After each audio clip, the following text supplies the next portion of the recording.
O Ministério Público Federal deu parecer favorável ao registro da candidatura de Pablo Marçal à Prefeitura de São Paulo, alvo de contestação da candidata Tabata Amaral. O parecer foi enviado na semana passada ao Tribunal Regional Eleitoral de São Paulo, onde o caso aguarda julgamento. Em setembro, a Justiça Eleitoral de São Paulo havia confirmado o registro de Marçal em primeira instância, mas Tabata entrou com um recurso na segunda instância, alegando que o empresário não respeitou o estatuto de seu partido, que exige, no mínimo, 6 meses de filiação para poder confirmar um candidato em convenção partidária. Vou abrir para os nossos comentaristas agora com o Segré. É de interesse do Tribunal Regional Eleitoral tirar Marçal nessa fase que nós estamos agora, desse processo todo eleitoral, às vésperas do primeiro turno? Seria injusto com o eleitor. Me parece que candidaturas que têm chances de ganhar através de alguma metodologia, lógico, ninguém está motivando alguma ilegalidade nos registros, nos prazos e muito menos nas formas. Mas quando você tem um candidato, como o caso de Marçal, que está aí junto com os outros dois, disputando a possibilidade de ir num segundo turno, uma questão legal que possa tirar a candidatura, salvo que seja um incumprimento da norma. Aí não tem questões de quantidade de eleitores ou votos disponíveis. Mas seria uma forma de sujar um pouco o caldo eleitoral, faltando tão pouco tempo. Então, me parece que é muito bem determinado pela Justiça, pelo Ministério Público, a colocação, a ratificação dessa candidatura para que agora sim seja o eleitor quem define e não a lei se um pode ir ou não, e se ganhar ou perder, que seja em função dos votos. Até porque, né, Piperno, interferir no processo eleitoral agora, em curso, inclusive um dos mais embolados e indefinidos, né, dentre as capitais brasileiras, com um empate triplo praticamente definido pelas últimas pesquisas, né, entre Nunes, Boulos e Marçal. Se, por exemplo, Marçal saísse agora, isso seria agora ou ele poderia participar do pleito e depois ele sofreria uma sanção? Todas essas variáveis, elas seriam possíveis, Soraya. Eu já vi, por exemplo, candidato ser eleito e ser cassado depois. Aliás, eu já vi candidatos, por exemplo, sofrerem esse tipo de tentativa de impugnação, disputarem as eleições, ganharem, assumirem e durante o exercício do mandato acabarem, então, tendo a sua cassação determinada pela Justiça. Então, aqui no Brasil a gente vê de tudo.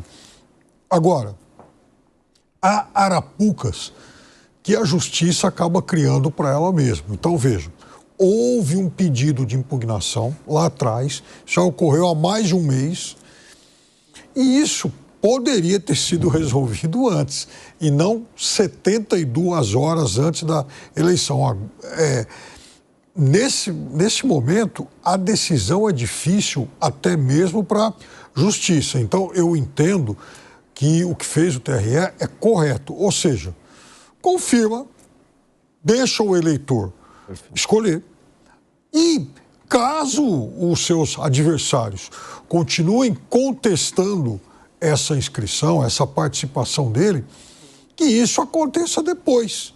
Aí a Justiça, até com mais calma, vai avaliar se havia ou não elementos para que ele fosse, de alguma forma, cassado ou retirado da disputa. Mas não faz muito sentido agora o eleitor, enfim, a Justiça falar, olha, não pode, mas o nome dele está na urna, aí as pessoas votam, algumas até deixam de votar por conta dessa indefinição, e isso tudo acaba, inclusive, de alguma forma, não expressando exatamente a vontade do eleitor.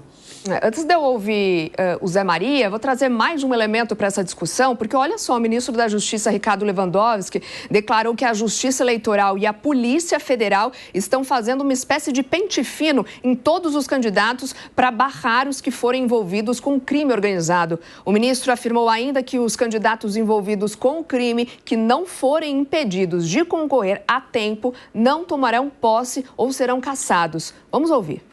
Nós estamos passando um pente fino na vida pregressa de todos os candidatos e vamos identificar aqueles que eventualmente não podem se candidatar. Muitos já foram barrados por esse motivo e outros mais serão, e se forem descobertos depois de eleitos, certamente não tomarão posse ou serão caçados na sequência. Ainda durante essa entrevista, Lewandowski diz que considera a infiltração do crime organizado nas eleições como algo novo. Zé, você começando por você, inclusive, você concorda com essa afirmação? E esse pente fino há poucos dias, né, do primeiro turno? Ele já vem acontecendo, né? Olha, Soraya, eu ontem conversava com a deputada e ela reclamando exatamente disso, né? Sobre essa novidade que é a participação direta do crime organizado nas eleições. E aí nós concluímos que sempre houve, mas o crime organizado tinha controle remoto de deputados, ou seja, tinha representante aqui que não era exatamente aquele operador do crime organizado, pessoa ficha limpa, gravata limpa, o colarinho branco que se usava falar antigamente, né? E o crime organizado tinha um controle remoto, porque áreas controladas, elas são controladas em todas as possibilidades, né? Desde o fornecimento de energia, de compra de gás, de água, de TV a cabo e também de voto, né?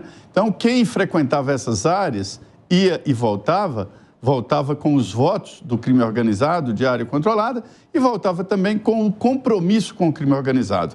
A novidade agora é que eles estão dispensando intermediários e indo diretamente se candidatar.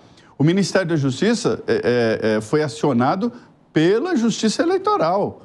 E, olha, a Polícia Federal está fazendo a investigação e já apreendeu 11 milhões de reais em dinheiro vivo. Dinheiro vivo.